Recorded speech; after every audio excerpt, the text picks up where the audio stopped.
What is up? What is up? What is up? Welcome back to the annual edition of the Benders podcast. We're back for a very important topic, but obviously, you know who's here. Brady Denniston, Nicky Moses, Zack Steinman. Olympic hockey's back. The 2026 Milano Cortina Winter Olympics will feature NHL talent, best on best hockey in an Olympic setting in an arena that is still not finished being built. So we're going to talk about all that here for you. But first of all, boys, it's been a little less than a year. How we doing? What's new? Yeah, it's been a minute. Feels good to be back recording, talking some hockey. I don't know. I'm glad to be back. Yeah. It's been a bit. Definitely been a hot minute, but at some random point in the year when you don't think about it, you'll get your notification saying, "Yeah, look, the Bender Pod's back." So here we are. Here we are. So we won't go through too much chit chat. Let's just get into Olympic hockey. I have all the teams written out here with some talking points, some X factors, so to speak. We have them listed via group. So we're going to lead off with Canada, and we're going to wrap up with the United States. We're not talking about Italy because they're irrelevant, but we're gonna get into this, starting with Team Canada. We'll let Zack take the lead on this. Zack, what do you think is going to be the biggest factors that are going to help Team Canada pull off another gold? Not sure. This is guy 97. I think McDavid's his name. Pretty good at hockey. He's gonna be a huge help. Another good guy. Some say he's like the best defenseman in the league, and he went to Mass. Cale Makar, ever heard of him? Mm-hmm. Pretty good hockey player. Has a pretty good speed. Yeah, I mean, you have the world's best talent, McDavid. Another guy, it's Makar guy's teammate, McKinnon. Never heard of him? He's pretty good. Nate McKinnon's also going to be there. Cale Makar. I mean, goaltending is going to be up in the air, I guess, which I give the U.S. more of a hand on. But yeah, Canada, they're going to be very good. I mean, we saw what happened to Four Nations. Shout out Connor McDavid. It's going to be fun. Obviously, if we're talking international hockey, I think it's safe to say the World Juniors didn't end up the way both of our countries would want it to this past year. So I think the next competition of international hockey is going to be the Olympics. So I guess the national pride is going to carry across the world. Nicky, your thoughts? Yeah, I mean, there's no doubt about it. Canada is a good team. And going back to the Four Nations, like obviously really close series there between USA and Canada. Super fun to watch. I thought it was a success. We talked about that last year a lot. But this year obviously more teams, more players. Obviously it's the Olympics. It's the biggest it gets, and I think it's so cool that the NHL finally has this coming back, and all these players get to go play and represent their country. It's been so long, and I don't know. I think it's gonna be a good tournament. Personally, I got Team USA winning. I mean, a little biased, I guess, but Wow. I think, like, branching off into talking about Team USA, I just personally think that they got more depth, and I do think that they did make some. I think both teams made some wrong choices with who they selected. I'd agree. Although I guess we're gonna have to see. I mean, we'll get more into that in a little bit, I guess, but that's just my thoughts. Yeah. I agree, and we will circle back to Team USA. I do want to talk about a few pitfalls that Team Canada has. Goaltending. As for their starter, it's going to be St. Louis Blues backstop Jordan Binnington. He's proven to be inconsistent, and last I checked, the Olympics don't have any elimination games at TD Garden. So will we see him? Will we see him fold under the pressure of having to represent his country? And the other two things I wanted to mention is that two of the maybe questionable selections by the squad coached by Tampa Bay Lightning head coach John Cooper. It's Braden Point and Brandon Hagel, who haven't been as well producing, but I think that their assignments to the forward core might have left a few snubs off for Team Canada, just so that John Cooper has a little bit of familiarity. Boys, your thoughts? Yeah. Oh my God. I guess I'll take the first cut here, but there's this guy who plays in the Blackhawks. His name is Connor Bedard, and he's pretty good at hockey. And I think I'd go as far to say he's better than Anthony Cirelli, who was also I forgot about chosen by Cirelli, him too. Canada. So a lot of, I mean, we saw this at Four Nations as well, where John Cooper, obviously the coach of the Lightning, likes to take players from his squad because he thinks they have really good chemistry. And I mean, you have a lot of Canadians on a really good Tampa Bay team. I could get the reasoning, but I feel like you still missed off on a couple guys. I mean, Mark Scheifele's having a terrific year, and he was snubbed off this Olympic roster. And I mean, you can go down the list. There's so many. You could build a whole Canadian B team, and they'd still probably wipe the floor with, I'd say, at least 75% of the countries who are competing. So Bedard's probably my biggest snub because, I mean, it's Connor Bedard. But I think I can also go with, I mean, this is Brady Alley right here. The U.S. leaving Cole Caulfield off of their roster. I mean, as a Flyers fan, I wish we had Caulfield. I mean, he's an unbelievable player. I think the U.S. screwed up there by leaving him off their roster. And I guess you could say Lane Hudson, too. He's a pretty good defender. Two key players on a good Montreal team who aren't going to the Olympics who would definitely help them. I do want to jump in here and mention those aren't the only two players that USA left off the roster. I think that the biggest snub outside of my bias picks in Caulfield and Hudson, Jason Robertson didn't make the team this year, and he's proven himself to be one of the better American skaters in the National Hockey League. And I think it was just a lapse in judgment from the management core of Team USA. Without a doubt. I mean, him and Caulfield are two of the top 4 leading goal scorers in the NHL up to this point. And like leaving both of them off, like I just think is almost criminal. I mean, you could argue that like they already have like the goal scoring ability and like they need like more depth type players and like players that could fill in those like lower lines. But at the same time, when guys are putting up points like that, like you don't just leave them off. I mean, same with like going back to Bedard, like obviously he was killing it in the beginning of his season before he got injured. And like, does that injury, is that the reason he's left off this roster for Canada? Like, or like, what are they thinking there? Because like I know, I heard this, to cut you off, but I heard the injury that Bedard had played no effect in his choice of being on the team. That's interesting because he was literally he was having the best year throughout his 3 on a shitty Blackhawks team too, not to mention. And I know they were talking about it either going to be him or Celebrini, and obviously like they're both phenomenal, and Celebrini is like at the top of the league right now.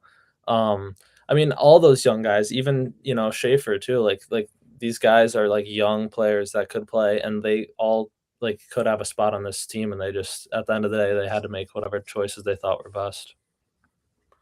Yeah, and playing favorites could play a role. Yeah, for sure. So, Team Canada, obviously, one of the most, if not the most dominant team in international hockey history. Only time will tell whether that keeps up into the 2026 Olympic contests. So next up in Group A, we have Czechia. Not a whole lot of players that I necessarily want to spend too much time on, but I mean, clearly you have your leadership guys. You have your David Pasternoks, you have your Martin Necas, you have your Radko Gudas, you have your, Philip Hronek, Tomáš Hertl, Ondrej Palat, Pavel Zacha, guys that have played a lot of games in the NHL. The goaltending, personally, I find to be very, I don't know if young's the right word, but inexperienced, because you have Lukas Dostal, you have Karel Vejmelka, and you have Dan Vladar as your backstops for Team Czechia. Zach, you're a Flyers fan. You've seen Vladar play a lot. What is your trust in the goaltending threesome there? I think, obviously, coming off the World Juniors, I still have a little bit of a sour taste in my mouth of Czechia beating Canada 3 years in a row. But I'll try to throw the bias aside. Their goalies in general, I think, could be really sneaky good. Because, obviously, Anaheim's been a bit better this year than they have been in past seasons. I mean, they're on a downtrend right now. But at the start of the year, Dostal was really, really good. He was really hot for them. Vejmelka's been great for a sneaky good Utah team. And no bias here, but I think this has been the best year Dan Vladar's had overall in total. He's started I'd say majority of the games for the Flyers. Obviously, right now he's injured, waiting to come back, and obviously because this huge snowstorm going on in North America, practices have been canceled and whatever. He should be back soon, but I think they have. I think I'd call it. I wouldn't even call it a coin toss. I think they're just gonna have to make a choice because obviously you're gonna carry. We'll carry the 3 goalies in case someone gets hurt, right? But I think Dostal and Vimelka are the better goalies overall. But I think Vladar's kind of played his way into, you know what, he's been good enough this year that they could maybe give him a shot. Yeah, I do want to interject here and talk a little bit about Dan Vladar because as someone that follows a lot of minor league AHL hockey, Vladar came up through the Boston Bruins system, ended up making his way over to the Calgary organization, and now I think he's found a really good home in Philadelphia. He spent a little bit of time backing up who was it? I think David Riddick in Calgary, but other than that, not a whole lot of NHL experience going into the year. But honestly, really great success story to see Vladar really flourishing with Philly. Prayers to him for a speedy recovery. But yeah, I think it's awesome that he's going to get the chance to represent his country in Milan. Nicky, you want to add? He also really seems like, so he also he's shown that he really, I don't know, he shows that he really likes Philly. He seems like he's at home. As you said, good success story here, and hopefully, the best pans out. Nicky? Yeah, I think the Czechia team honestly they're like a sneaky good team, honestly. Like you saw how they played in the World Juniors. Like obviously all those guys aren't playing on the Olympic team, but just the country as a whole is obviously getting a lot better at hockey and producing a lot better players. And I just think it's cool to see. And looking at their roster, they do have a good team around them, for not being one of the big 4 hockey countries, that being USA, Canada, Russia, Finland, Sweden, those type of countries. So I think they have a good team, and it's going to be interesting to see how they do. I know they have a chance to probably upset some teams, and it'll be fun to watch. So yeah, other than the guys that I listed earlier, the only players on Czechia's roster with NHL experience, you have defenseman Jan Ruda, you have forwards Andre Kasha and Dominik Kubalik. So not a whole lot of depth for the Czechian team, but I mean they've proven time and time again that they're still a really decent team. Mm-hmm. Is Thomas Hertl not playing? No, I mentioned Thomas Hertl earlier. He's in he's in it. I was gonna say maybe I didn't hear, but I was going to mention he's someone who, I mean, playing with Mark Stone on a Vegas team that's been pretty solid this year, he could help that team. He has a lot of veterancy leadership to him, and he's been in the league for, I want to say, more than 10 years now. And something like that. He's a pretty gritty guy, and he does things well. So he could help them out a lot as second, third liner maybe. Yeah, I think that when you're coming with veteran leadership, obviously David Pastrnak, he's been the face of the Czechian franchise for a long time now. He's been around the league for a bit, but I think the other veteran guy that you can look to is Radko Gudas, captain of the Anaheim Ducks right now. He's probably going to be legend. I don't know if he's going to be in a top 6 role necessarily, but I think he's a guy who can, come with an alternate captaincy and really lead a lot of the young guys that we're seeing, the less experienced guys who take Team Czechia or who play for Team Czechia. Yeah. All right. If we're all set with the Czech Republic, we'll move on. I just want to briefly talk about Team France. Only one NHLer on the squad. It's member of your Montreal Canadiens, Alex Texier. Other than that, no real NHL experience. The one thing I did want to talk about, there was a bit of controversy a few months back when Team France released their roster, is there's a player by the name of Tim Bozon. He is a French-born player, and he's supposedly the greatest French international hockey player of all time, and he got snubbed from the roster. So that's the only real notable thing that's happened with Team France up until now. But if you guys have anything to add, feel free to go for it. All there is. If we keep intertwining here, go Nicky, go. Well, I heard about that situation, what you're talking about. I think that's weird. But like, how do they even decide those things? Is like, especially if he's like known as like this star, international like athlete. I don't know. I think that's weird, but I really don't know much about Team France. But I mean, I don't know.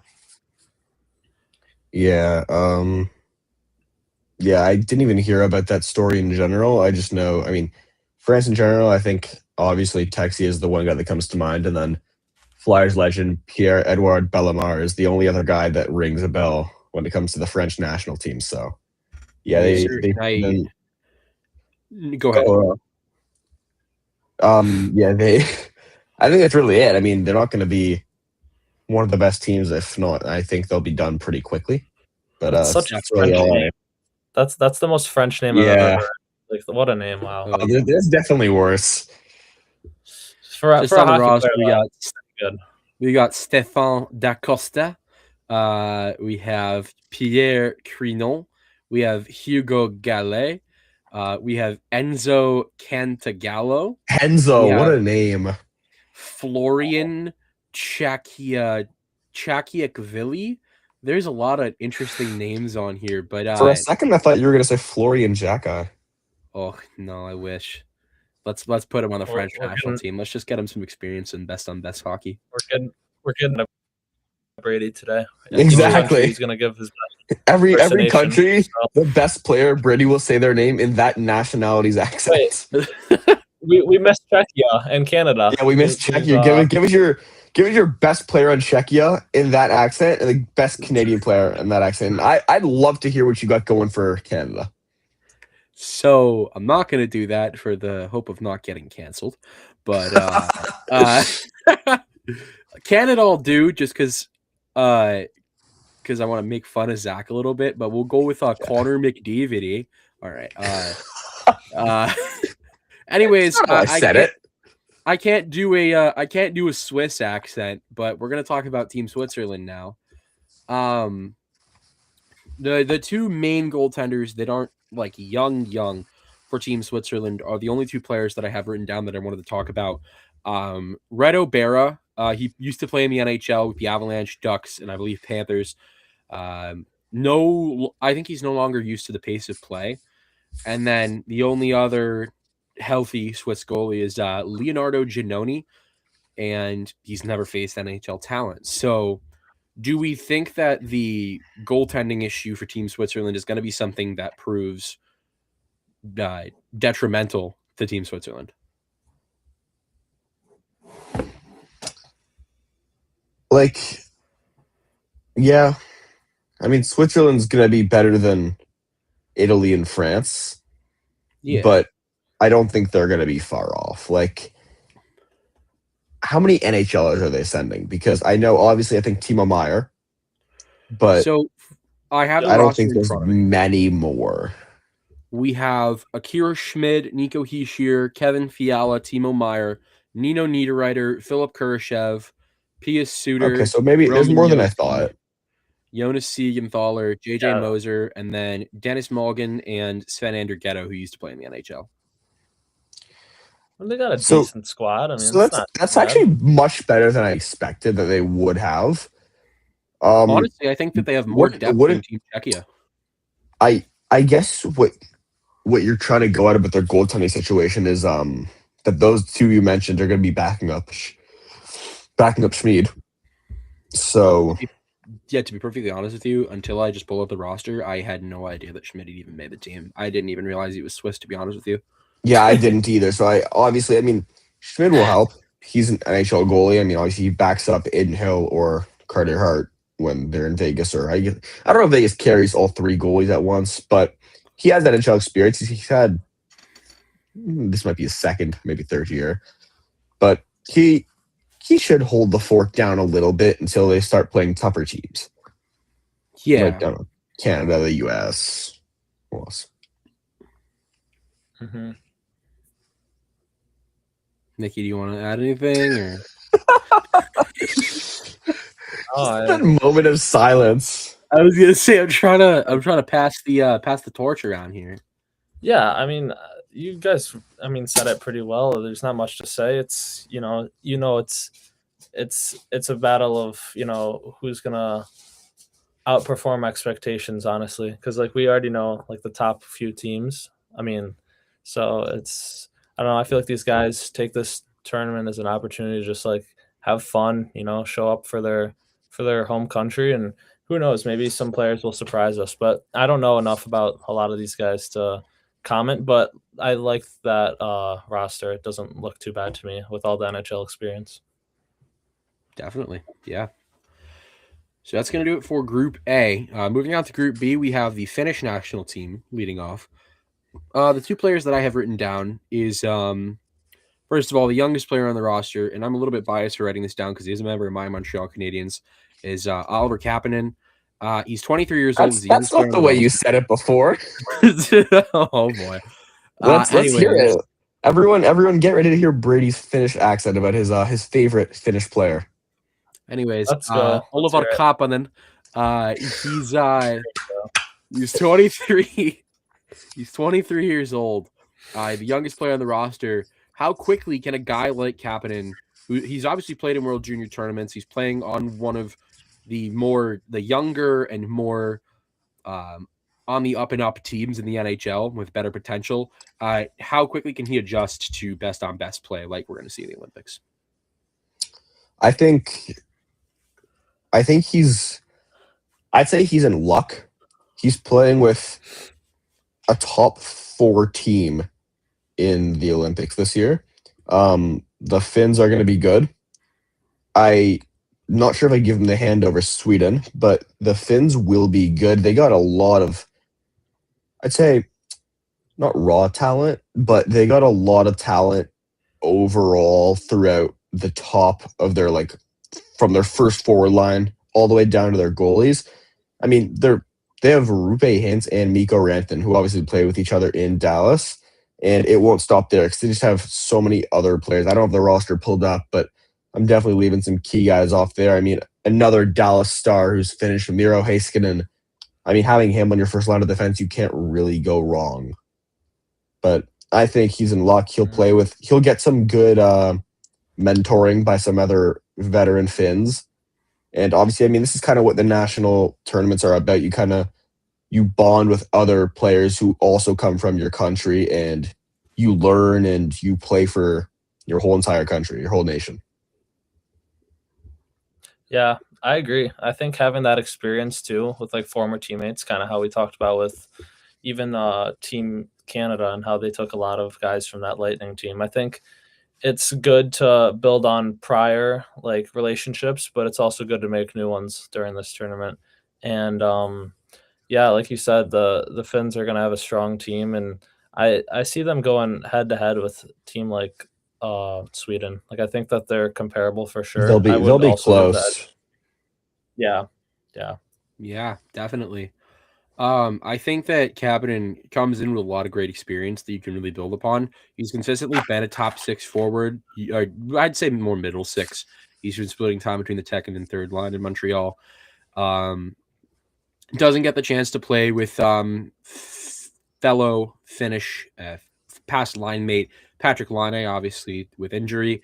But Finland as a whole has an incredibly deep roster. Only one non-NHL player, and it's going to be defenseman Mikko Lehtinen. He's playing in the Swiss League right now. He's no longer, like we said, used to the pace of play. So honestly, if you sit a guy like Lehtinen, I think that Finland can be really like competent against teams even like USA and Canada. They're not going to blow them out of the water per se, but you know, they're going to put up a good fight. Yeah. What's going on with Laine? To be honest, I don't even know the whole of it. So that's I know he's been out for a little bit. Yeah, it's one of the unfortunate things about getting Laine in Montreal is we had a feeling that he was going to be injury prone, and the unfortunate truth is that he has been injury prone. So he's great leadership presence when he's out there. He's a great sniper from the circle, but it's just a matter of keeping him healthy, and unfortunately the injury bug's gotten to him. So a great piece, but it's unfortunate we haven't seen him in his full capacity. Anything Yeah. else about Finland, or are we ready to move on? Nope. No, I was just gonna say it's one of the big things about obviously the Olympics in general is just even not even the Olympics, it's just hockey in general, like or even sports for that say. You go into the game, let's say you have like I don't know, a very favored team and it's like extremely obvious.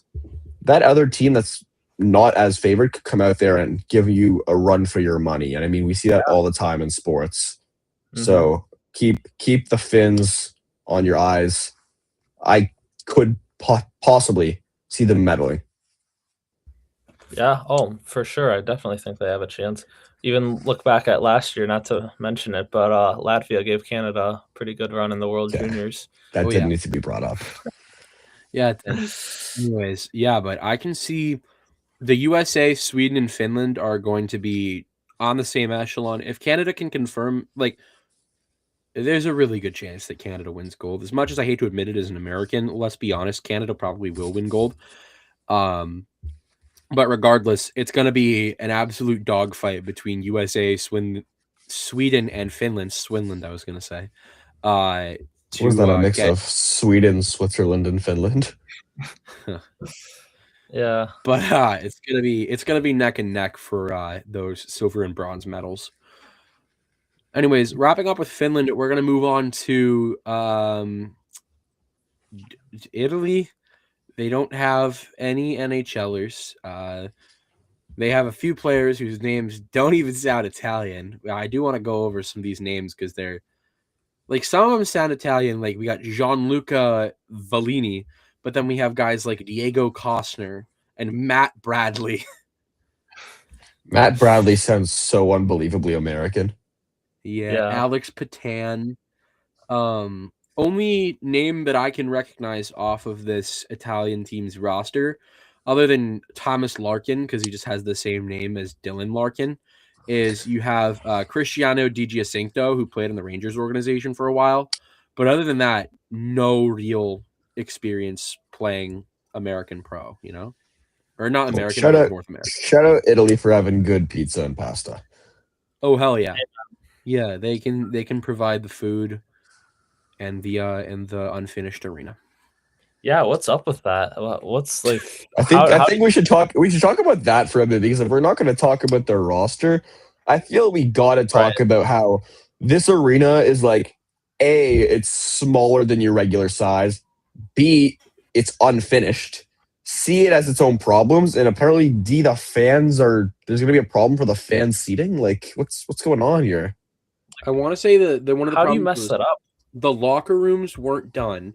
The water pressure was bad enough that the toilets wouldn't flush and showers wouldn't work. It's a whole cacophony of problems that I'm sure that the Italian Olympic Planning Committee could have ironed out and just didn't. Yeah, and I had saw so much time.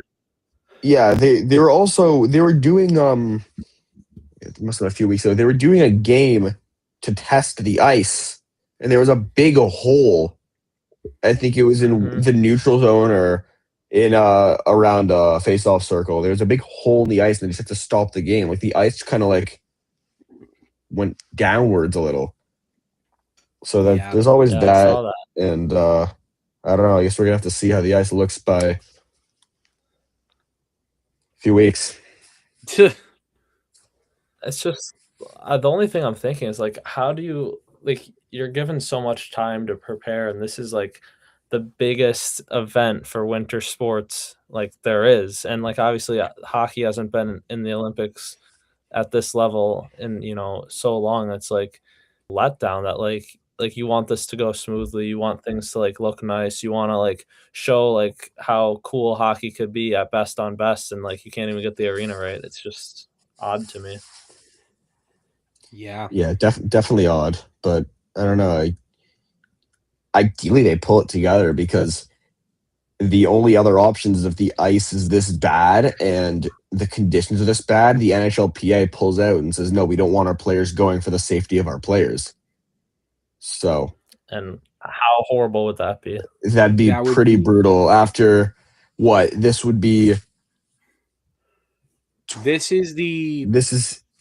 second or the third. We haven't had Olympic hockey with Since NHL. it was players. 2014. 2014. Yes, that's what I was when getting at. Canada beat Sweden in Sochi.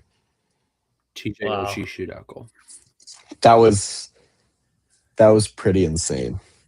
Yeah. But I feel like even like that's something I was going to mention that I love about international play that we don't get to see in the NHL. You go into a shootout and you go through 3 shooters and you're like still tied. Keep using that guy. Go ahead with it. I mean, that TJ Oshie insane insanity run in that shootout, something that's going to be like a Olympic hockey moment forever. Everyone's seen that video. Always, like that's like a staple for every young hockey. It's the thumbnail of like every shootout video. Yep. All the clickbaity, even. Exactly. Yeah. But Italy had one job and they couldn't get it right. So definitely not a great look if you want to host future Olympics. I know it's a huge bid to have your country and your city host the Olympics. So if this is the kind of look that you're giving, especially if it's the first time since 2014 that you're having NHL players playing the Olympics, this has been 12 years now. So it's a bad look for a country where the Olympics is so popular. We're at the halfway point now. Still in Group B. We'll go to Team Slovakia. Another time where the main issue that I want to cover is goaltending. No NHL experience whatsoever in the goaltending group. The most experience I could pick out was Minnesota Wild prospect Samuel Lavai, who plays for the Iowa Wild of the AHL. Do we want to talk a little bit about how Slovakia has been good up until this point, and this lack of experienced goaltending could be detrimental to their success in the tournament? I feel like we're on the same points here. Obviously, yeah. I mean, goaltending's gonna be a key factor in these like these countries with like less pro players. Like it's definitely gonna be a challenge, but it's also a good opportunity for these guys to prove themselves too. Like you said, like I've personally never heard of this guy, but I mean he's in the AHL. Okay, you're going out, you're playing these really good teams on.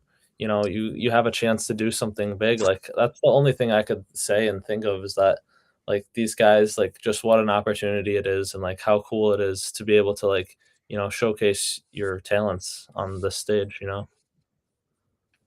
Yeah. Obviously, and I saw today that the Wild are thinking about moving a goalie, but if you're a goalie in the Wild system, you're stuck behind a pretty big wall right now. And again, that's it. As far as it goes for Slovakian hockey, I don't know too much about it. I know that Juraj Slavkovsky, assuming, is going to be there, and maybe a couple other guys that I'm just forgetting to think of. But as far as that goes, I don't see them as that big of a threat. But no, who knows? So anything can happen. It's hockey.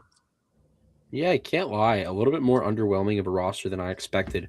Only real NHL experience you get, Juraj Slavkovsky, obviously. Martin Pospisil, who plays for the Calgary Flames. You have Tomáš Tatar coming back into the tournament. He's been playing in the Swiss League for a couple of years. Dalibor Dvorsky, rookie for the St. Louis Blues, former first-round pick. You have Simon Nemec of the New Jersey Devils, Martin Faravari of the Washington Capitals, and Eric Chernak of the Tampa Bay Lightning, but really not as good a team as I thought they were, to be perfectly honest with you. Yeah. Yep. So if we're all set with Slovakia, we'll move on to another one of those hockey powerhouses with Team Sweden. I've had two guys circled on the list. First of all, being Lucas Carlsson, one of the youngest players in the Olympic tournament. His first time making the Olympic team. He's only 21 years old. Another one of those cases, like with Olafur Kapanen, is how quickly can he adjust to best on best play? Yeah. Again, just like I mentioned, you're going to be playing with a ton of insanely talented players. I mean, to name Leo Carlsson, there's William Nylander, a ton of guys who you just hear their name at the top of every stat in the NHL, picking it up. I mean, obviously, the North American game is the North American game, and the Europeans they're really talented, just as the North Americans are. And I mean, that's why you're playing in the best league, and that's why you're going to go and represent your country. So, Yeah, not a single non-NHLer on the roster. Sorry to cut you off, Nicky. Go ahead. No, yeah. Obviously, it's going to be cool to see, for me at least, watching Rasmus Dahlin play. Amazing defenseman, obviously, offensively and defensively. Been a key part to the Sabres doing so well this year. But no, I mean, Sweden's like one of those teams where it's like they could surprise you. They very well could place above, Team USA, or like, like it's they have that good of a team where like they're right up there. And yeah, I just think that it's going to be fun to watch these guys all come out here and play, and it's cool to see how far Sweden's come. So yeah, for sure. The other player that I wanted to mention for Team Sweden was Avalanche captain Gabriel Landeskog. He makes a team this year, but he has missed a lot of time with injury recently, missing, I want to say, 1 or 2 complete seasons. Do we think he's ready to come back to this high stakes of a tournament? I think he's ready, but he's not going to be able to compete at the level that he once did. I mean, obviously he's playing in the NHL with the Avs right now, but again, this isn't the same Gabriel Landeskog we've seen before that injury. So I feel like that's going to play a factor. But I'd say he's ready, but again, not on the same. He won't be the same as he once was, and I feel like that happens, unfortunately, a lot of the time with players that they get injuries that last that long. Yeah, I totally agree. Nicky, your thoughts? yeah, I think it's one of those cases where you don't really know until you watch that first game, and then you could kind of go from there. I mean, obviously, such a good player like before he was injured, or whatever. Was part of that Colorado team for a while. He's been there, but I don't know. I'm interested to see what happens, because it's kind of like similar stories to like other players that are older and like used to play for their country. Like, I don't know. It's gonna be interesting to see. I think probably he'll end up not doing too much out there. I'd be surprised if he, did anything too crazy, but I don't know. Yeah, definitely. That'll wrap up our talks about Group B. We're going to move on to Group C now, and we see a lot less NHLers and NHL experience within these teams. We'll start with Team Denmark. Only 5 of their players made with are NHLers. You got Senators forward Lars Eller, Kraken forward Oliver Bjorkstrand, Hurricanes forward Nikolai Ehlers, and then Hurricanes goaltender Frederik Andersen, and Ottawa Senators fringe NHL goaltender Mads Sogard. Yeah, those are all older guys too. Like, those guys have been around the league for a minute. Like, hearing their names and being able to watch them play again, it's gonna be cool, because obviously these guys have like faded into a lesser role on their current NHL team. So for a Denmark team that doesn't have too many NHL stars, it's gonna be cool to see them, kind of play more. Yeah. Yeah. I mean, looking it up, Nicky pretty much mentioned it. Like, Lars Eller and Frederik Andersen are, I'd argue, way past their prime. Eller obviously spent his prime in Montreal. Anderson, I'd say, Toronto. But these guys, I think this could be and very likely will be their last time repping their country nationally before kind of hanging it up. But again, even though you're a country that won't have many NHLers, the NHLers you're bringing are pretty good. Like, Nikolai Ehlers has a detrimental shot, and I think it'd be cool to see him kind of rip it around with a bunch of Danes on Olympic ice that, again, we don't know if it'll be ready. Yeah, totally agree. Moving on, we just have a couple more teams to wrap this up. We have Team Germany. Again, only 7 NHLers make the roster. You got Senators forward Tim Stutzla, The best German player in all of hockey, Edmonton Oilers forward Leon Draisaitl. Goaltending-wise, you have Seattle Kraken goaltender Philip Grubauer. Then you have Red Wings defenseman Maurice Seider, Vancouver Canucks forward Lucas Reichel, Utah Mammoth forward JJ Peterka, and Minnesota Wild forward Nico Sturm. So not a long list, but obviously kind of top-heavy with Leon Draisaitl. Boys, you want to talk about this one? I think the Germans, they're going to be better than people expect because obviously if they load their lines properly, you can have your top two lines will have one of Tim Stützle or Leon Draisaitl on it. They might just load them both in the first line.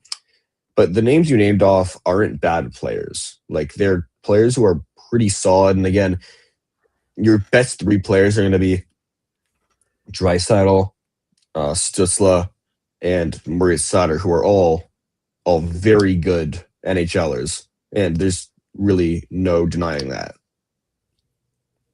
Yeah, kind of going off of what you said, even for for like the Denmark team, how you said, like, these guys are like established NHLers who are, good talent. Like JJ Peterka used to play for Buffalo, like he's on Utah now, and like he's killing it. He plays his role well, and I think Germany like truly has like a good set of players here that like they could utilize, and it's gonna be fun to see. It's one of those teams, like when I saw the roster and I was actually looking through it, I was just like, it's a lot better than I expected to be. And I think it's not as much Draisaitl having to like carry this team all by himself. I feel like he has a little more help than I was anticipating, and I just think it's gonna be nice to see them work together, and it's gonna be good to see like who becomes that like second-hand man to him, because like he's kind of like that way on the Oilers with McDavid. Like he feeds him, like vice versa. Like that's how he gets his points. Like it's gonna be cool to see who they pair him with and who he ends up like lighting it up with out there. Yeah, for sure. Moving on, we're gonna get to Team Latvia. Once again, only 7 NHLers. You got Panthers forwards Sandis Vilmanis and Juvis Belinskis. You have Vancouver Canucks forward Teddy Bluger, Lightning veteran forward Zemgus Girgensons. You have Red Wings forward Edwards Trollmax, and then 2 goaltenders, Blue Jackets backstop Elvis Merzlikins, and Penguins backup Arturs Silovs. And they could have had Rodrigo Abels, but he got injured. Known fourth line center. I think that Team Latvia is one of the more up and coming nations in the sport of hockey. I think just given the list, a lot of those guys are under 25. Vilmanis, Belinski's younger guys. Silov's also very young. Trollmax kind of inexperienced, but still on the Red Wings NHL roster. And then you have Bluger, Girgensons, and Merzlikins with a little more veteran presence. Girgensons isn't close to young. This is true. Sabres legend, though. He played in an all-star game, so don't disrespect him. That guy's he's 32. He's getting up there for sure. Yeah, I think I think they definitely have a better goaltending group than a lot of these teams, which is, like we talked about, like going to be a really important factor in these Olympics. But I mean, like Merzlikins, solid goalie. He's always been.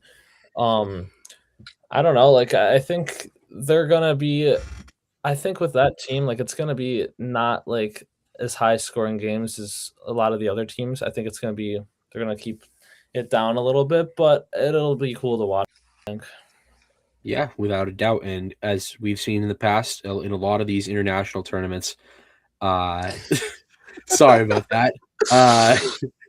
Latvia has been known to upset a little bit. So with that being said, rounding out Group C, the best team in international hockey, Team USA. Well, that doesn't seem to be true. It might be. Anyways, the main thing I want to talk about is the injury of Seth Jones and his replacement being Ducks defenseman Jackson Lacombe. You guys want to talk about that was a choice. Yeah, that was a choice. My first question was, You have Jackson Lacombe, or you have Lane Hudson. Apparently, there was like a discourse between Hudson and the Team USA management staff, whatever. So I think there's something we don't know there, but still, he's clearly the better player than Lacombe. No disrespect, but Hudson's one of the best in the NHL. I think I could have found 6 or 7 guys who are better than Jackson Lacombe. We did it, boys. Yeah, I think that like it's supposed to be best on best hockey here, right? So I mean, I don't know what you said's going on behind the scenes or whatever. I don't know if we know the full story, but I feel like letting that impact, you like your final roster for this team and like putting this guy in instead. Like I just think, like personally, like I just don't think it was the right move at all. And I think not that it's going to be like a key decider to whether we win gold or not. I just think that I don't know. I think that it wasn't the best move, but I'm still confident in USA's team, and I think that they have great defensive depth in my opinion. So no, I what's going on in entirely the chat here down below. I'm not sure what's happening in chat. we found the chat feature. We found the private chat feature, and we're having some goofs. The inside jokes are just floating.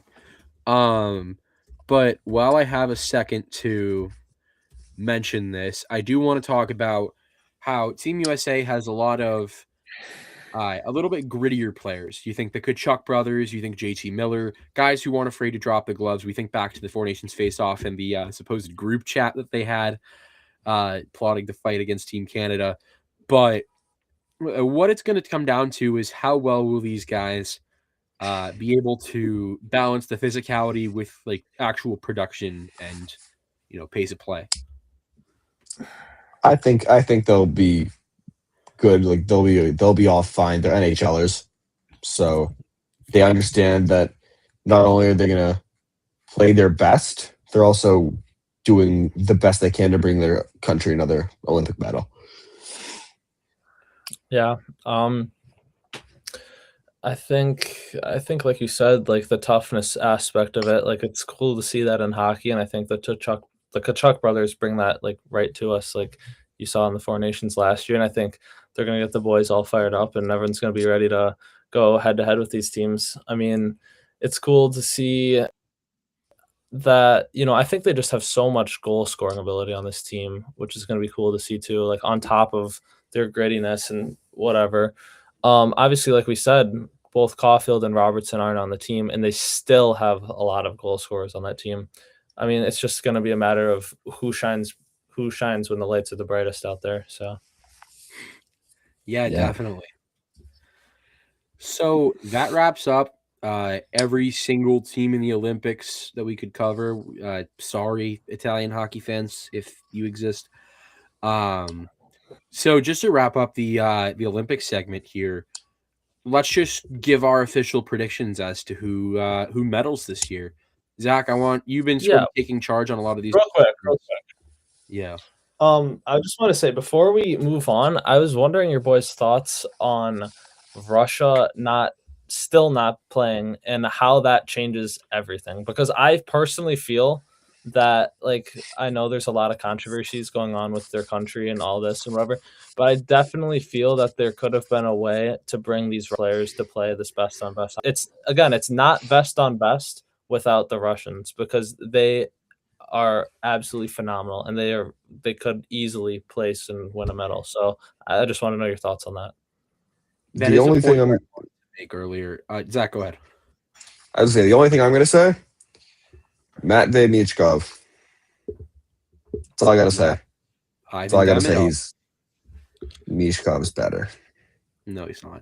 Anyways, that's a point that I did want to make, and I kind of forgot to, is obviously there's still a lot of hot water political-wise as to why Russia isn't being featured in the Olympics. I do want to mention that back in, I want to say it was would some call it dirty water? Big Boston guy.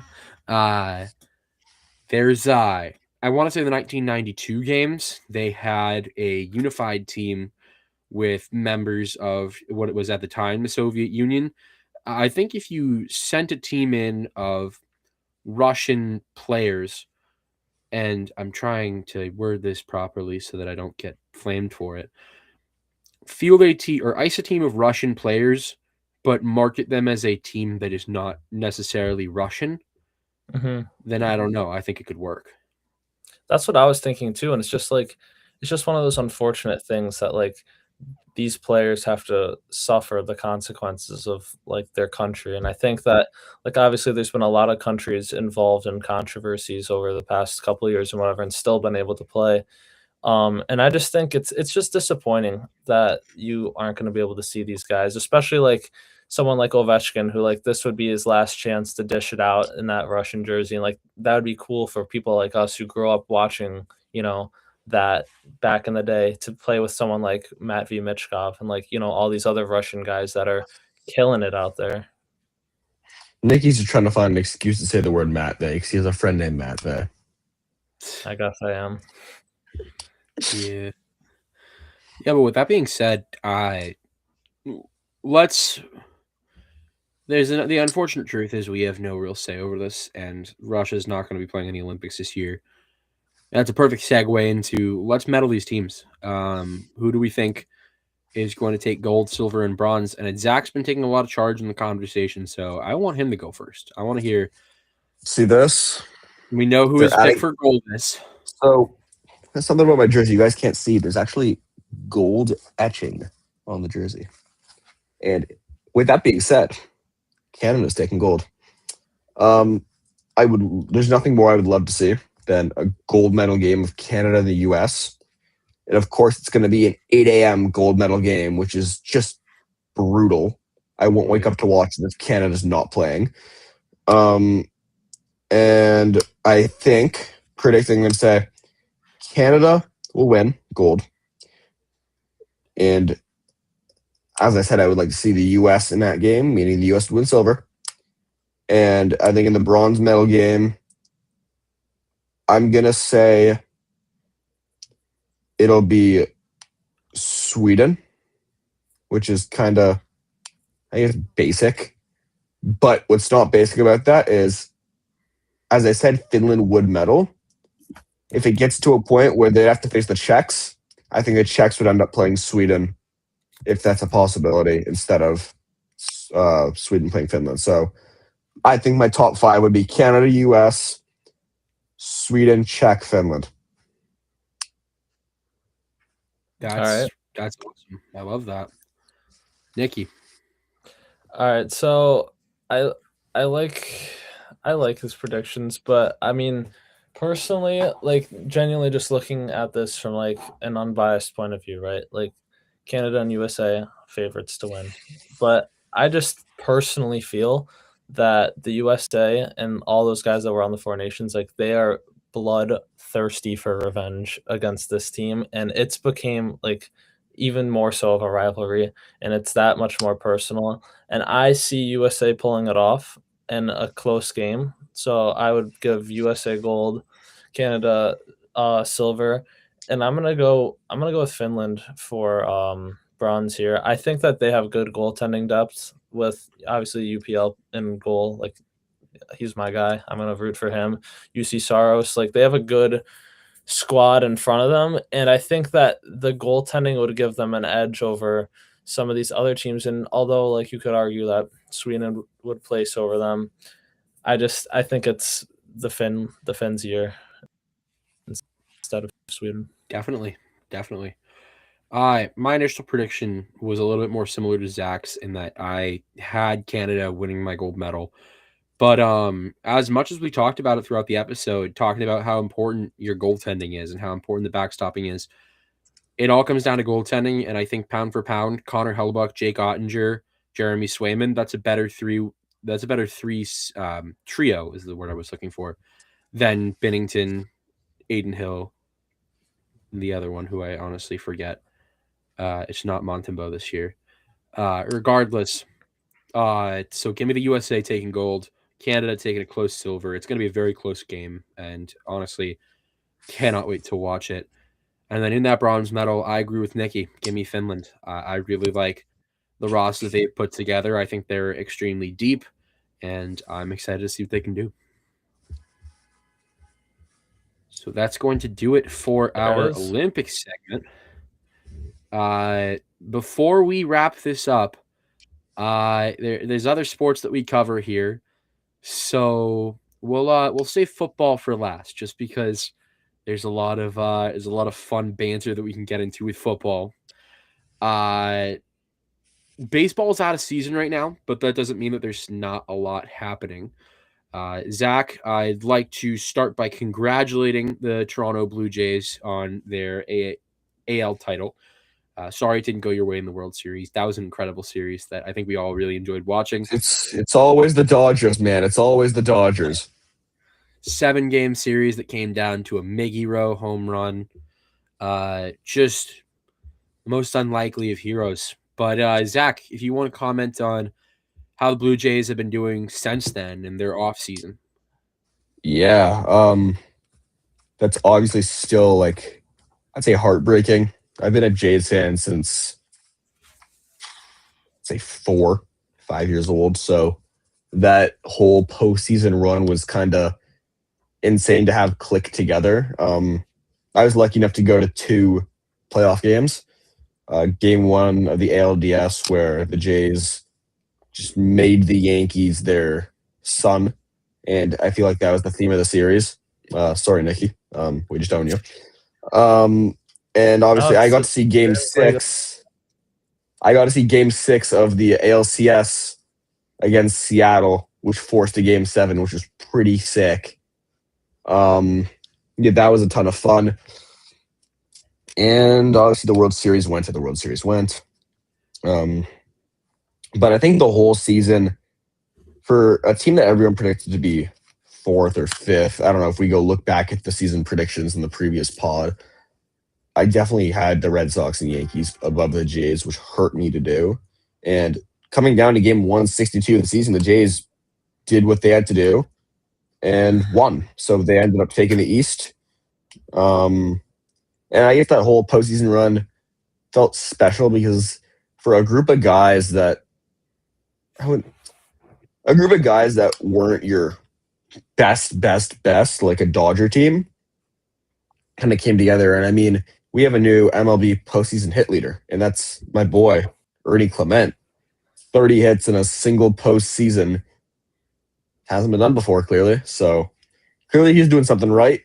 But as for the offseason signings, the Jays missed out on another big fish, Kyle Tucker. But I feel like with the money, be whatever. I think obviously you miss out on a big signing, but kind of having someone go, Bo Bichette, it's going to be weird next year when he's not starting at short. I own multiple pieces of Bo merch, so that probably hurt. And I mean, the Mets obviously signed with the Mets. The Mets come to Toronto this year towards the end of June, and it's a series that starts on June 28th. And ironically enough, it'll end on Canada Day, so Bo gets to play another Canada Day in Toronto, which is pretty cool. They signed third baseman or cornerman, Japanese or KBO player Kazuma Okamoto, who is a World Baseball Classic champ, and I think that's also something we could bring up after the fact that WBCs around this year should be fun. As for Canada, they won't do much because, well, look at the other countries. But yeah, the Jays also signed Dylan Cease. That was pretty cool. He should be pretty awesome. And I think the guy I'm most excited for on my team, there's been a lot of yapping.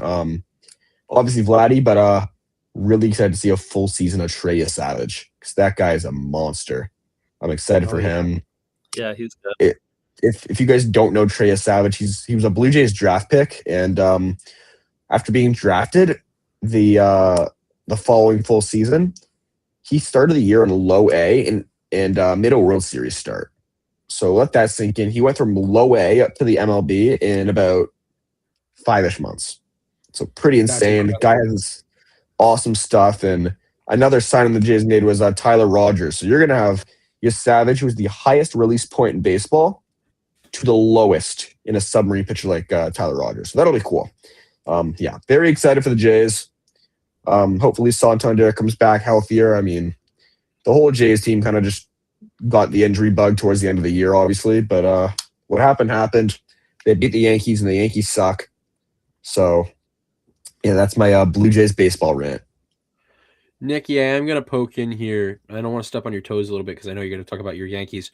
But I do want to talk about the Red Sox first, just because I think they share a lot of similarities other than the championship to the Blue Jays. We also missed out on the major free agents that we wanted to get. We really wanted Pete Alonso. He obviously went to the Baltimore He somehow Orioles. stayed in our division or got into our division and went to none of our teams. Yep. We also missed out on bringing back Alex Bregman after saying that he wanted to keep playing in Boston. No trade clause was not offered by the Red Sox, but he was able to get that in Chicago, so the Cubs got a good one. You also have to take into account that he's a Scott Boras client, so they're kind of unpredictable. Yeah. Coming off of an AL wild card, a hard-fought wild card loss to Nicky's New York Yankees.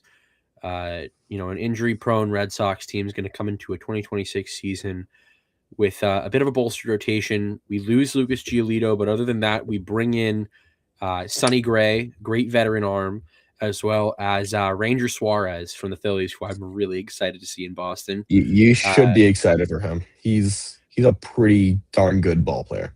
He is a dog, and he is one of the pieces that I'm most excited for this Red Sox rotation. We needed a lefty, so I'm really glad to have him. What do you mean you needed a lefty? I mean, I feel like we just having the 1-2 punch of lefties with him and Crochet, I think it's great for us. I was gonna say he's Garrett Crochet. This is true. I feel like he works as two lefties. It's okay. You know what? All right. Anyways, the other thing that we do, only major off-season acquisition was trading for Wilson Contreras to play first base. That's right. I forgot about that. An interesting move, to say the least. Obviously, we missed out on Pete Alonso. We weren't able to get Kyle Schwarber. But I think that he's going to play a fine first base. I really like Wilson Contreras. Obviously, he won a World Series in 2016 with the Cubs, but he's going to be a decent piece to round out the infield. And I'm really excited for this season because we get to see a full season of Roman Anthony, hopefully a full season of Marcelo Meyer if he can stay healthy. We're going to see more of young guys with talent. If we keep Wilyer Abreu in the system, I'm really excited to see more of him. I'm really excited to see more of Cedar Rafaela.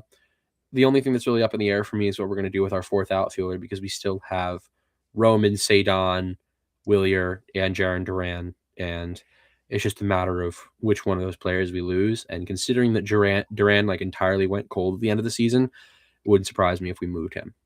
But other than that, before Nicky goes, I was going to ask this. Obviously, the Red Sox or Yankees would play the Jays. If the Red Sox were to have beat the Yankees, do you think they would have had a shot against the Jays? No, because the team that we fielded against New York was already riddled with question marks, injuries, all that.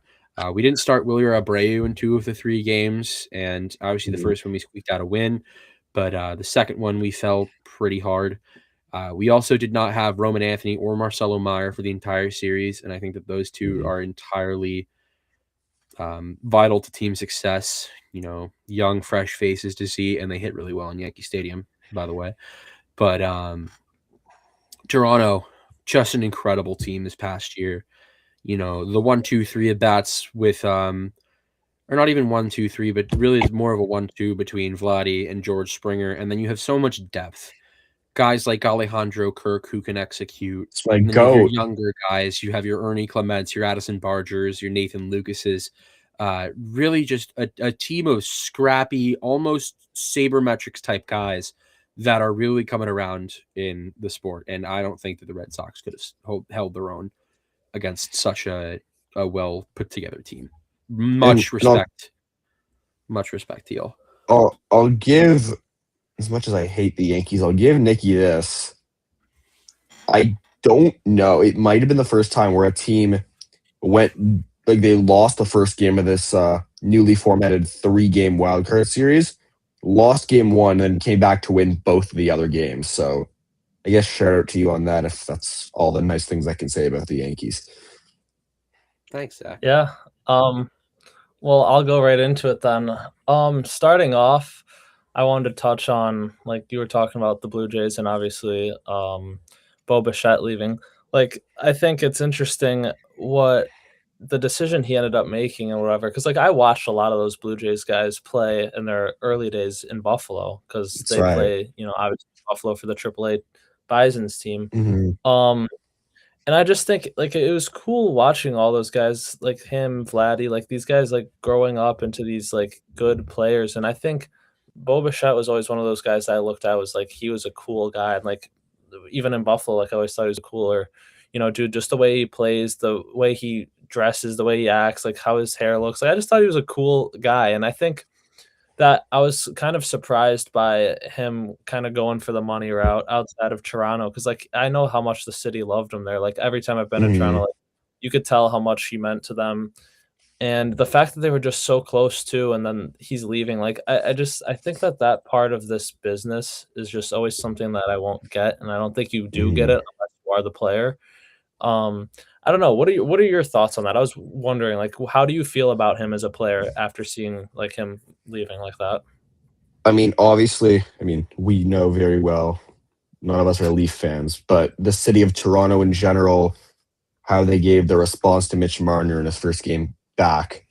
I don't think that's how it's going to be when Bo comes back. I think he should get applauded. Bo hit a 3-run home run in Game 7 against the Dodgers of the World Series. Marner didn't do much in the playoffs, so obviously things are different. Obviously, he was a homegrown guy. He came up in our system, was drafted by us, and he did everything that he could for the team.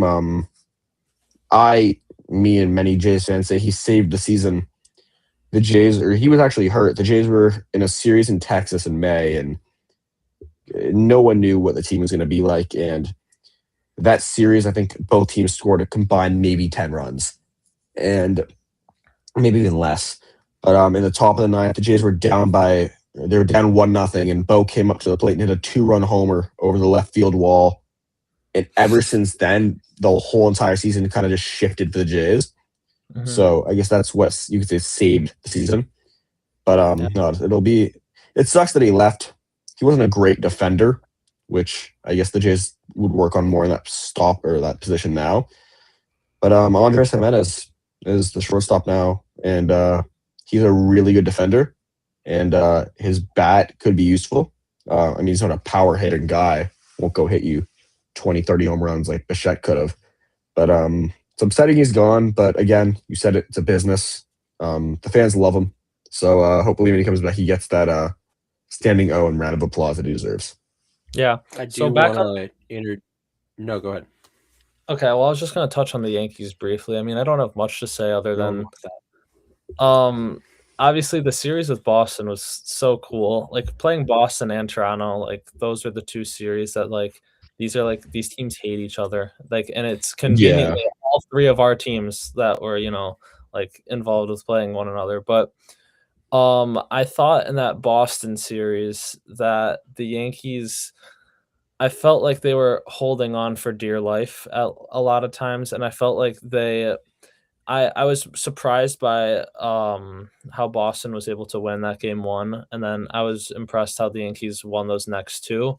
But then I think no matter which one of us came out of that, like we said, going and like playing Toronto, like I think they were just on such a roll. Like you could tell there was just genuinely such a like it wasn't even close. Like the Jays were winning that 10 times out of 10. And is like, and it's not like I hate the Jays or anything, so like I don't even care to admit it. I'm just a Yankees fan. But I like props to them. It was a good series. I was actually me and my buddies were trying to go to Toronto to catch one of the games because I felt like that'd be cool. But it didn't get a chance to. But I think that the way their season ended is a lot like prior seasons. Like they can never just get the job done. There's always a team standing in their way.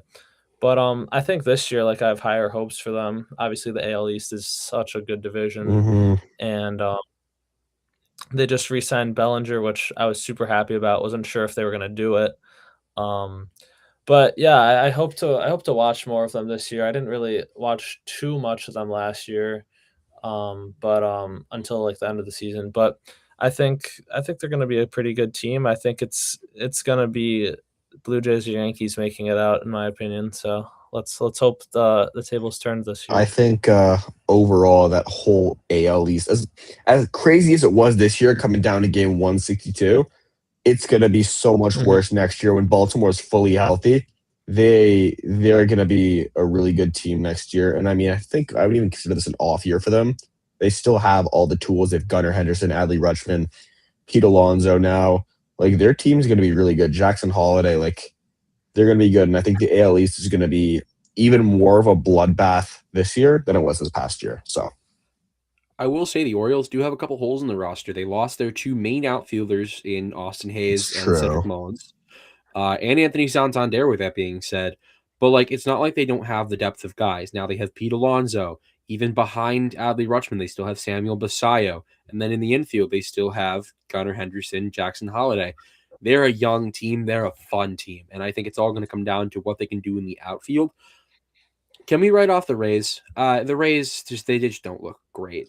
No disrespect. They have a great as a Blue Jays fan, it feels hard to write off the Rays just because obviously you guys would see this as well, but they managed to, pardon my French, they managed to pull pitchers out of their ass.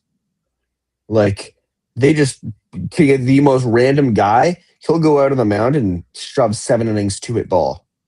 And they just found him out of nowhere. And that's what they do really well. Their pitching's really good, but the offense is kind of there. They're another one of those teams that sort of, they just grab guys out of nowhere and they just execute almost Moneyball style of baseball. They're not flashy or anything, but they're still going to go out there and win 75, 80 games. They're not a bad baseball team. They are outclassed by every team in the American League East. And it's honestly sad. It's sad to look at. Yeah, and I mean, you mentioned Cedric Mullins, and funny enough, he's in the Rays now. So yes, staying in the division, and he's no rookie to the division. So there's that. But I don't know. Should be a fun year of baseball overall, especially in the AL East, though. I agree. I don't want to. We're getting over an hour here, and this is going to be a total bitch to edit. So I don't want to go too deep into this. But Zach, I just want to ask. Obviously, Nicky and I are going to pull for Team USA in the World Baseball Classic. Who are you rooting for other than Canada? It's going to be a controversial say here, but I'm Jewish. I'm proud of it. Team Israel is going to be my other team I'm going to go for. Okay. Couple cool players who are going to play for them. Baltimore's Dean Kramer. It's always fun to watch. Jock Peterson should be playing for Team Israel. And speaking of which, Alex Bregman. I don't know if he's going to play for Israel, but I was actually about to mention that. Bregman declared for Team USA, and I was going to ask what your thoughts are. There you go. He's American, so obviously he's going to give the upper hand there, but he is Jewish. A lot of cool Jewish ball players that you would know. Max Fried on the Yankees, he's Jewish. It's cool. I'll root for them. I'll root for Canada, and I guess in this case, I'll root for all the Jays that are playing. So the DR could be a fun watch, obviously. Vlad. Team Japan will be cool to watch because Okamoto's playing for them. And Kirk's playing for Mexico. George Springer for Puerto Rico, I want to say. Puerto Rico, yeah. And I don't know, there should be a bunch of cool Jays who are playing all over the place. If all the Blue Jays go to the countries that they can, there should be, I think, 10 of them this year. Wow. So, could be cool. So, we'll wrap this up talking about football because we had a little discourse before we actually recorded, just going into it about our football teams. Nicky, since your team didn't decide to qualify for a title game, let's start with you. Go ahead, rant about the Buffalo Bills. Yeah, I mean, there's not a lot to say. I feel like a broken record every year with the Bills. They fall short again this time, not to Mahomes, but to a Bo Nix that doesn't live to see another playoff game himself, even because of his injury. Um, I don't know, man. It's just so unfortunate, and it's like you think that this year they're finally going to get over the hump. I mean, who's really standing in your way when you're looking at it before the postseason starts? You Like, sound like a no Leaf Mahomes, fan. dude. There's a lot of similarities between the Bills and the Leafs, man. I'll tell you. But The Leafs have like, championships. okay, like Yeah, 100 years ago. yeah. But I anyways, wouldn't. back to what I was saying. I never thought I'd see the day where Brady would defend the Leafs saying they have championships, but here we are. Hey man, Right. football. I've been getting into football this year. So it's just one of those things where, like, who do you blame at this point? Because obviously they've literally been in the playoffs for now 7 straight years, and they haven't gotten past the AFC Championship and gone into the bowl. And it's just like, what's the problem here? And I think that a lot of it is on the defense. I think that we always give up way too many points. Not necessarily in that game, but I just like that game, the Broncos game, I would say a lot of it was on Josh. I think he didn't play as well as he has in some of his prior playoff games. But I mean, he has phenomenal playoff stats. A lot of his losses are not on him, it's the defense and a lot of other factors. Obviously, we have no wide receiver depth. We had 2 wide receivers get injured in the Jacksonville game alone. So obviously, we were running short there. And it's like you can't use that as an excuse because you also have James Cook and Josh Allen. Like these guys are absolute beasts. But it's disappointing. And then they fire McDermott, who I didn't even think was necessarily the problem. But I mean, I guess it's time for change because we haven't made it there where we want to be yet. So I think next year and this offseason is going to be interesting because obviously all these teams that missed out on the playoffs are getting healthier again, and they're going to be, right back where they were, and it's just going to be even tougher for the Bills. And like, I don't want to say their window's closed, but it's looking like their window's closing. Totally. So let's talk about the Super Bowl teams now. Zach, I wanna go out here and make my case because I know both of you have totally valid reasons to hate the New England Patriots. And I want to talk a little bit about how while we may have had on paper a Mickey Mouse run to the Super Bowl, I want to give a little bit of a case. So first of all, the team had an easy schedule. So what? We still managed to put up good point differentials in most games. Drake May looked like a stud. The defense looked really good. No real holes in the roster going into the wild card round. The Chargers were not the hardest team to play. Great defense, and Justin Herbert's pretty good at football. Regardless, got through them pretty easy. The Texans, I'm not going to lie, they were a challenge. That's one of, if not the best defense in the NFL. And it was a low-scoring game. We were easy to go through it. And you may say that, oh, they played a team without Nico Collins, but, I mean, I think that the Patriots would have won that game even if Nico Collins was in the game. I don't think that C.J. Stroud was on his best game there. And going into the AFC title game, this is one of the final points I'll make. The AFC title game we played against the Broncos, they didn't have Bo Nix. They had Jarrett Stidham. They scored 1 touchdown and a field goal and then didn't score the rest of the game. And you can blame Stidham for that.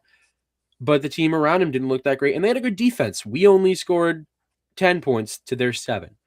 So there was a lot of missed kicks in that game. Weather could have played a factor. But I also think that starting in the divisional round and going into the championship game, the team didn't look great. The Patriots didn't look great. We obviously executed. We did a fine job, but we didn't look great. There's a huge hole in our offensive line. As much as I love Will Campbell off the field, he's not good at football. So he honestly he was made to look stupid in some of the plays where they would try to blitz. As for that, the defense didn't look great in the AFC title game.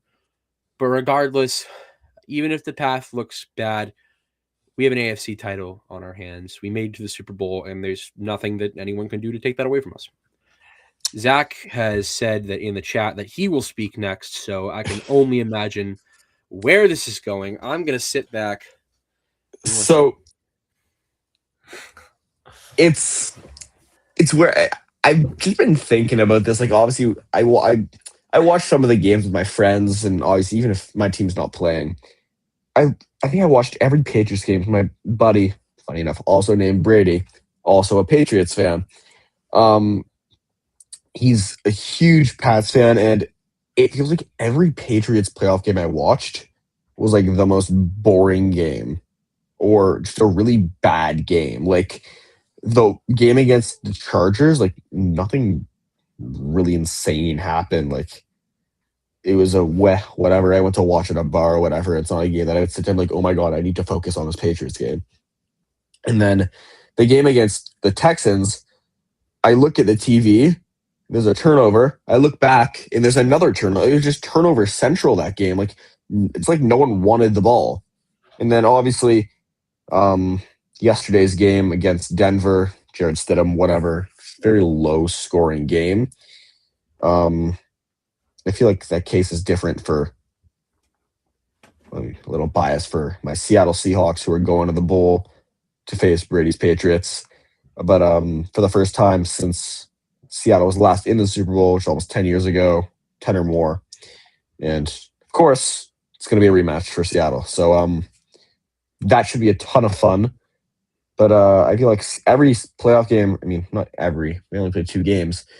It was cool. Seattle got to play both their division rivals in the playoffs and beat them both. So haven't been this excited about the Hawks in a while. Gone through some holes and some stumps. But while it does sound biased, I think it sounds biased, but I think it's also the right choice. I think Seattle's going to get their revenge and take what's theirs and knock off New England in the bowl. Yeah. Let's hope they could run the ball this time. Okay, Yeah, we didn't need to mention. We didn't need to mention that. We have Kenneth Walker, who's been insane, but Seattle losing their second running back, Zach Charbonnet, against the Niners was not fun. But no, we trust in Kenneth Walker. Brady got to mention his player on his team having a great season. My turn. Jackson Smith and Jigba, JSN, my favorite Seahawk.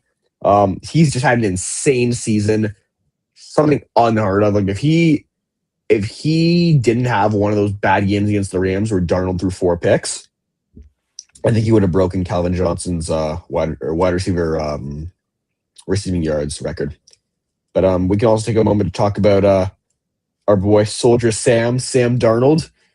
So he's the first quarterback out of the 2018 draft class to start a Super Bowl. Brady's camera just went off, but I thought he crashed. Sam Darnold is starting in a Super Bowl before Josh Allen and Lamar Jackson. Bills fan, what do we think about that? Listen, there was no one who was more shocked than me to see how well Sam Darnold's been playing. I mean, he had a great year with the Vikings, obviously, too, in the year prior. But, I mean, there was a lot of questions when he came to Seattle, whether or not like he would be the guy to be able to do it. Because obviously with Geno as their quarterback, like they were like a pretty mid team. They still had a lot of they showed a lot of flashes of, the team that they are right now. But I mean, it's props to him. He's playing like an elite quarterback, and he's got to prove it all on the big stage at the Super Bowl. I think that the Seahawks team is just so good, man, and I think it's not even going to be close, and I can't wait to watch the Patriots' demise. Yeah. Oh, that's where he went. You know what? Like I was gonna put my JSN jersey on, but I played football today in the snow and it's wet, so I'm not gonna go do that now. But there was a million rebuttal points I can make about your Seahawks are better rant, but I think I'll pass. So I'll say this: Seattle not only did they kind of just like have a great season, they also made some key moves. I mean, getting Rashid Shaheed for a 3rd-round pick, that's pretty insane. And Shaheed's been nothing shy of awesome for Seattle so far this year. Obviously, Nicky, your team not in the Super Bowl, but still somehow makes the playoffs every year and crunches under that same. Somehow, it's number 17. That's how. Okay, they make it, but even without Burrow, Lamar Jackson, or Patrick Mahomes, still found a way to not get to the Super Bowl because Drake May has found his way there, and I thought it would have If been. we played the Patriots, we would have won. I thought it would have been really funny with the with Bo Nix being injured if Seattle beat the Rams and the Patriots lost to the Broncos and Darnold obviously dealing with an oblique injury. How funny would it have been if we saw Jared Stidham versus Drew Lock in the Super Bowl? That would be like that. incredible. That would have been hilarious. I'm not even gonna lie and say that the Patriots it would have been a more competitive game if it were against Drew Lock. It would have been funny. That would have been hilarious to see Drew Lock against the Broncos too. God. Yeah. I don't know, but pumped for the Super Bowl. Should be a good one. I'll wrap this this little segment up just by saying that regardless of how the game goes, obviously I'm gonna pull for Drake May, and the New England Patriots to win number 7. But if the Seahawks manage to pull off the win, I won't be upset. Zach, you're going through it with your sports teams, man. I want to see you get a title. It's been bad. This is the 3rd sports team to make the finals for me within the past 5 years. Those previous 2 haven't won. Yeah, so you keep getting beat up on by the Celtics and the year the Heat went to the finals, they beat the Celtics. So I don't want to. Yeah, and then we've beat them every year since. I'm pretty sure. No, regardless. Let me say something real quick. That year, watching the Heat, I was never into basketball before that. That 2023 playoff, oh my god. I had Nicky texting me every single day, and I'm like, Nicky, I'm so scared, and I just don't know how to tell you that. Cinema. I got myself a freaking Miami Butler jersey. I know he's on the freaking. I was gonna say, you mean the Warrior? But it's just man, that was just some truly great basketball, and it would have been crazy for them to win. Regardless, Miami losing to Denver, the Jays losing to the Dodgers, and hopefully my Hawks can pull through. I got faith in my boys, the blue and green, the 12s, and I think it'd be cooler for Seattle to win, just because Seattle, obviously the Super Bowl's being held in Santa Clara. Seattle beat the Niners in Santa Clara Week 18 to win the NFC West and the 1 seed.